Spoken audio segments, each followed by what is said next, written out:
Everyone bows and curtsies to the king, and no one moves a muscle when Camilla walks by. The royal family has gone through many dramas, but this might be the most shocking turn yet. Queen Camilla, once a close supporter of King Charles, is now at the center of a crisis. It all started with a revelation from Princess Anne. People are eager to know what was said and why it caused such a big fallout. Everything hints at a major change inside the palace. Could this really be the end of Camilla's role in the royal family? Find out why Queen Camilla was pushed aside after Princess Anne spoke out. The fall of a queen. If Camilla's fall seems sudden, it's only because signs were ignored for too long. One clear warning was the growing distance between Camilla and Kate Middleton. From the outside, everything looked calm, but behind the scenes, their bond had been strained for years. Reports say Camilla didn't always think Kate fit into the royal role. When Prince William and Kate were dating, royal author Tom Quinn said Camilla didn't believe Kate was right to be future queen. Camilla didn't like Kate's middle-class background. She believed future royals should come from old upper-class families. Camilla also thought Kate didn't share the usual royal hobbies like riding horses or hunting. To Camilla, that mattered a lot. Over time, Camilla may have appeared more accepting publicly, but privately, she wasn't truly warm toward Kate. The tension didn't disappear after Charles became king. It grew quietly stronger. When Camilla officially became queen consort, insiders noticed she wasn't eager to share the spotlight. Reports say she enjoyed her new duties and the attention that came with her title. Camilla had waited a long time to be beside Charles as queen. She wasn't giving that up easily. This created a distance from Kate, who was taking on a bigger role. It would have been fine if Kate's popularity hadn't grown. Even before she was princess, she gained the public's affection. Her charity work, calm attitude, and family image made her loved by many. Camilla, however, had spent years trying to win over the public. People still remembered Princess Diana. Close sources said Camilla saw the difference and didn't like it. She earned her place through patience and hard work. Kate seemed to win people's hearts without trying. Camilla didn't talk about this openly, but those close to her noticed. One royal watcher said, Camilla couldn't stand how much people loved Kate.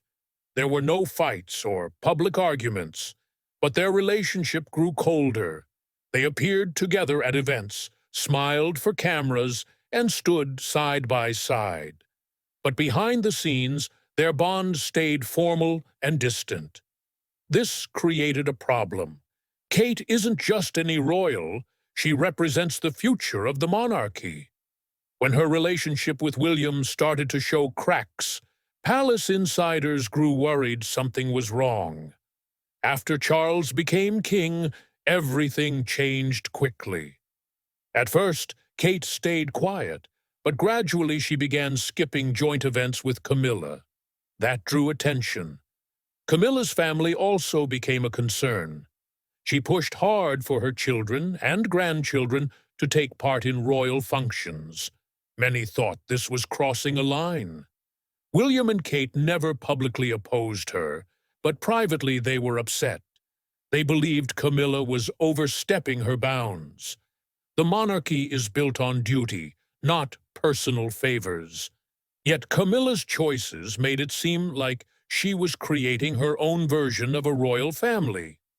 Reports suggest she sometimes blocked William from seeing King Charles. William grew frustrated, but he handled it differently. He stayed diplomatic, but grew colder in private talks about Camilla's influence. He didn't trust how quickly she was inserting her family into royal life. Many senior royals noticed, but few dared to challenge her directly. The tension peaked after Kate's health issues became serious. In January 2024, Kensington Palace announced she underwent abdominal surgery. No one outside the family knew how risky it was. The palace said it was not cancer at first. People thought it was routine and she'd recover quickly. Behind the scenes, things looked different. After the surgery, more tests revealed cancer. Treatment with preventive chemotherapy started right away. The palace stayed silent, but the public grew worried. Kate now stopped attending public events. No photos or videos appeared, only that one brief statement. In March 2024, she shared a heartfelt video. She looked fragile and spoke honestly. She said the diagnosis was a shock. She and William needed time to process it for their children. Tests after surgery confirmed cancer was present. Her doctors advised her to start preventive chemo. She said they waited to speak until her children were settled and the worst was over. Her message was personal and powerful. Kate has always kept her private life hidden. This time, she opened up as a wife and mother. She was showing her pain and trying to be strong. The palace didn't say much, but insiders say Kate was already under stress before her diagnosis. Her duties increased, and her schedule was full. She was also helping William handle his responsibilities. Tensions with Camilla added to that pressure. Some believe Camilla's dismissive attitude made things worse. She privately called Kate too sensitive and overly cautious. Rumors even said Camilla questioned Kate's strength. She was compared unfavorably to other royal women. It was clear she didn't support Kate fully. The royal family was already under stress. Just as they tried to handle questions about Kate, another shock emerged. In February 2024, Buckingham Palace announced that King Charles had cancer. The palace said he was briefly hospitalized after feeling side effects from treatment. The cancer was found during treatment for an enlarged prostate. A routine treatment turned serious. The news broke just days after the king was seen smiling and waving outside a London clinic. He looked healthy and upbeat. When the palace revealed the cancer diagnosis, people were stunned. They didn't say what kind of cancer he had, only that it was not prostate cancer. The palace also said he would step back from public duties right away. Unlike previous generations, Queen Elizabeth II was not there to hold everything together. Charles was now king, but he was sick. He had been king just over a year. His coronation, once seen as a new beginning, now felt different. With his health uncertain, questions grew about who would lead the monarchy soon. Camilla, as queen consort, was expected to step up, but she seemed more interested in protecting her role than in helping others. While Charles underwent treatment, Camilla attended only a few public events. Charles kept his schedule small. William took on more duties. Anne also increased her workload. Camilla kept going with her appearances, but her distance from William and Kate became obvious. The palace did not want to admit it, but something had changed. Charles's health problems created a rift in the family. Camilla's role in these issues was becoming clear. Now, Kate was also in treatment. During a time when everyone needed to stand together, this revealed something bigger. How the royal family responds to crisis shows their true bonds. Camilla's silence hinted at long-standing issues. The tension between her and Kate was affecting the palace's work. Next, Princess Anne stepped into the scene. Anne is the second child and only daughter of Queen Elizabeth II and Prince Philip. She is known for being straightforward and committed to duty. She doesn't seek attention, but commands respect, especially in times of crisis. Anne works hard and doesn't chase publicity. Nearly every year, she takes on more official tasks than most other royals. In 2022, she completed more engagements than King Charles or Prince William. She holds over 300 royal roles and is involved in military, medical, and charity work. Anne's reputation for being no-nonsense comes from years of steady duty and less media exposure. She rarely gives interviews and is known for her practical, direct way of talking. This is no accident. Anne supports the traditional view of monarchy. Service comes before popularity. Her loyalty is to the crown, not the people who run it. This independence also makes her tough to control. Over time, aides from Buckingham Palace and Clarence House have said Anne quickly sees through other people's plans. She's never been close to Camilla. She's not hostile, but she's not warm either. When Charles became king, Anne accepted his wife as queen without protest. She stayed focused on her duties, her role as colonel of the Blues and Royals, and her work with charities and military groups. But behind the scenes, she's been watching carefully. Royal biographers like Robert Lacey and Penny Jr. say Anne and Camilla have never been close. Anne has strong beliefs about loyalty and tradition, according to an insider. Their relationship has always been strained, and recent events have only opened old wounds. It's clear these two will not become friends. In her book, The Duchess, The Untold Story, Jr. mentions that Anne once dated Andrew Parker Bowles, Camilla's ex-husband. However, they parted ways long before Camilla married Charles. Over the years, Anne observed how Camilla entered the royal family, especially after Princess Diana's death. After Charles's coronation in 2023, Anne's role stayed mostly the same, but became more visible. She was chosen as Gold Stick in Waiting, a role tied to the royal security team during the ceremony. Anne has spoken quietly about her views on royal change. She has said she doesn't support reducing the monarchy or making big changes too fast. From her perspective, that isn't a good idea. She feels this position puts her at odds with others, like Camilla, who want to modernize the royal roles quickly. She prefers keeping things as they are. When it comes to conflicts within the family, Anne's presence isn't loud. Her strength is in maintaining stability. She acts as a steady voice and is loyal to the institution above all. Though she's not known to argue directly with Camilla, her influence behind the scenes is strong. In 2024, many noticed Queen Camilla pulling back from public events. At first, it seemed like she just needed time off, but it was clear something else was happening. She used to be seen often with King Charles, visiting charities, hosting guests. Now her name rarely appears on royal schedules. Some weeks, she has no public appearances at all. The woman who once vowed to support Charles during his illness suddenly stepped back.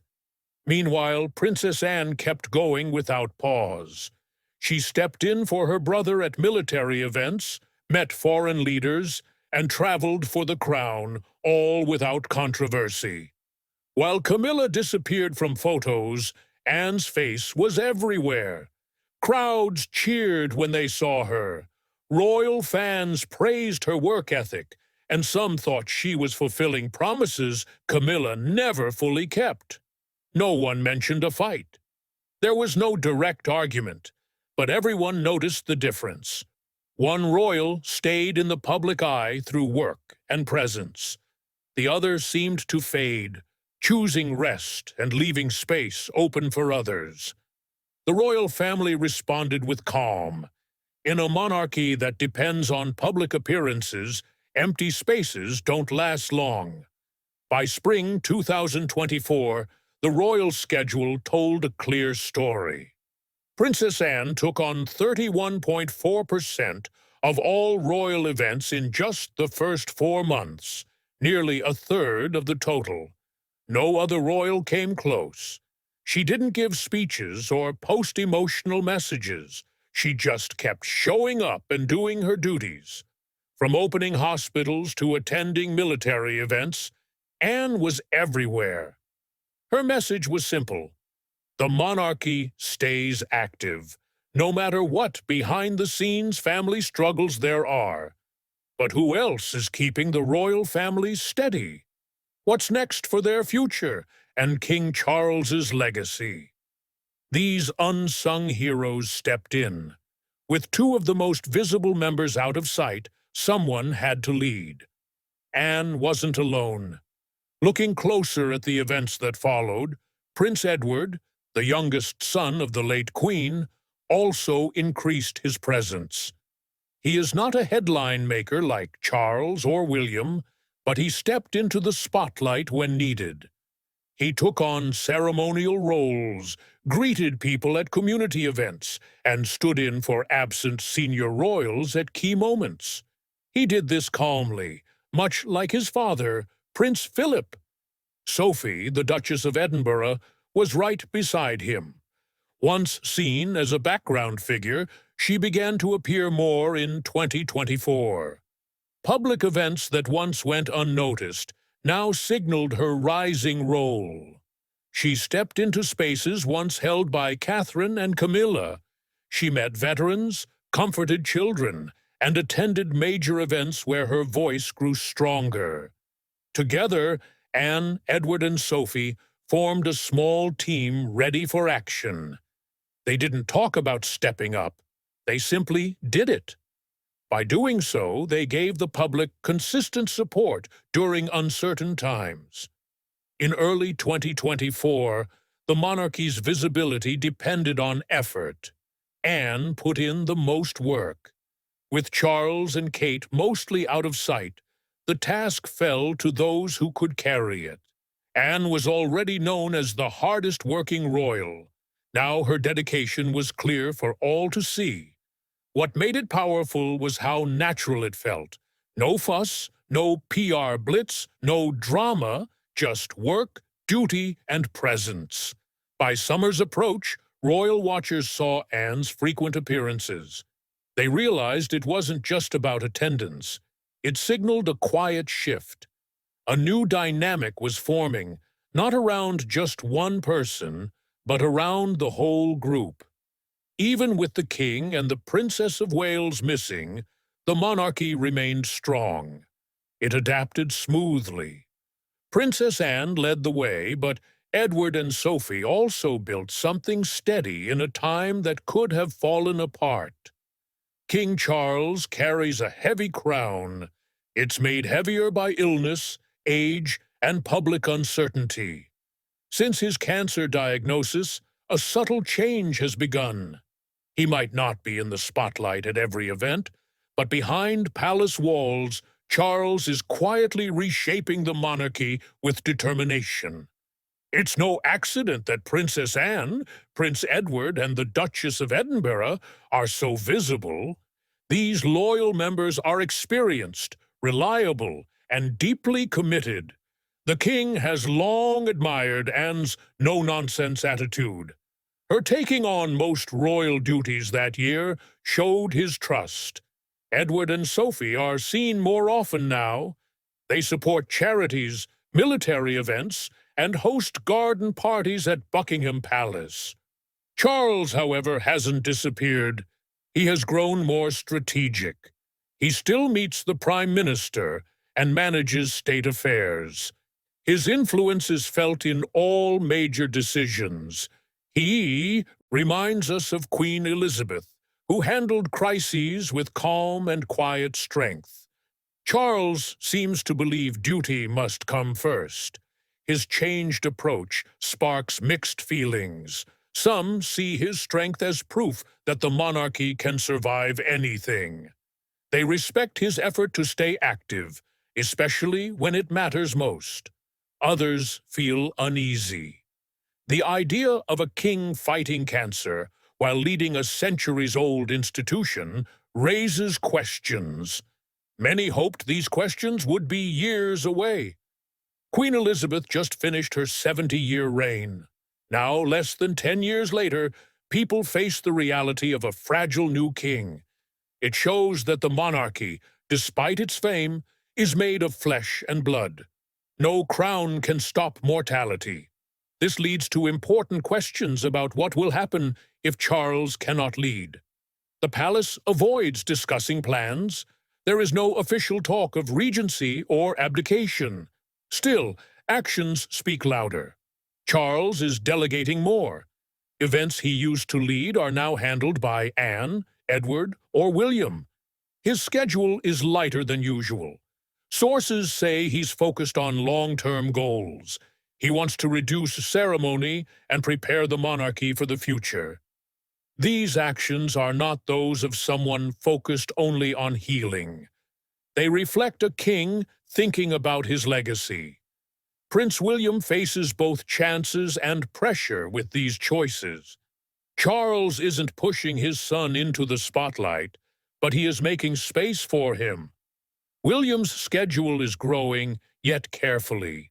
He is taking on more roles, especially those related to state and diplomacy. Still, there is restraint. Charles knows the risks of rushing William and experienced that tension himself under his mother's long reign. His goal is a smooth transition for William.